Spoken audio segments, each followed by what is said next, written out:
Assalamualaikum warahmatullahi wabarakatuh. Teman-teman semuanya yang dirahmati Allah, jika kita ditanya mana ayat Al-Quran yang membuktikan bahwa Tuhan itu ada, oleh karena itu berikut ini 5 ayat hebat dan tidak ada bandingannya yang membuktikan bahwa Tuhan itu ada yang telah dipaparkan oleh Al-Quran secara logika. Ayat yang pertama, A'udzubillahi minasyaitonirrajim, Bismillahirrahmanirrahim. Qala rabbuna alladzi a'ta kulla syai'in khalqahu tsumma hada. Berkata Musa, Tuhan kami yang memberikan segala sesuatu bentuk yang serasi dan kemudian Dia memberi petunjuk.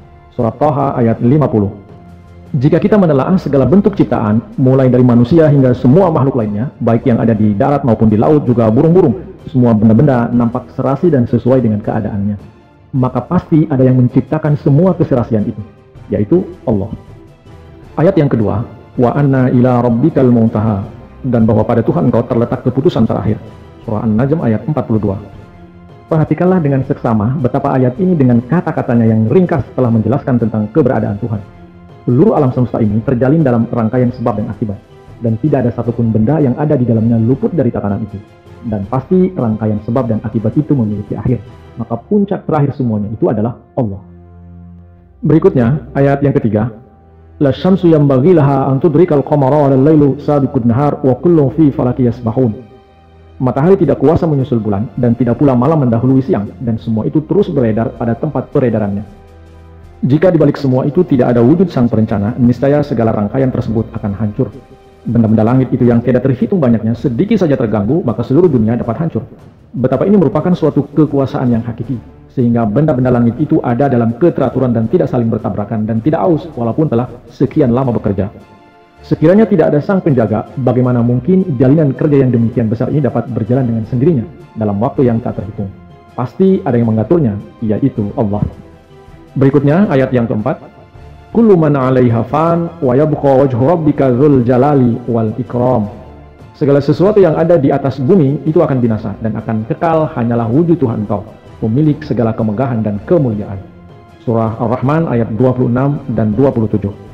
Silakan perhatikan. Jika kita bayangkan dunia ini menjadi hancur lebur dan benda-benda langit pun pecah berkeping-keping, serta bertiup angin yang melenyapkan seluruh jejak benda-benda itu, namun demikian akal mengakui serta menerima, bahkan hati nurani menganggapnya mutlak, bahwa sesudah segala kebinasaan itu terjadi, pasti ada sesuatu yang bertahan, yang tidak mengalami kepunahan, serta perubahan-perubahan, dan tetap utuh seperti keadaannya semula.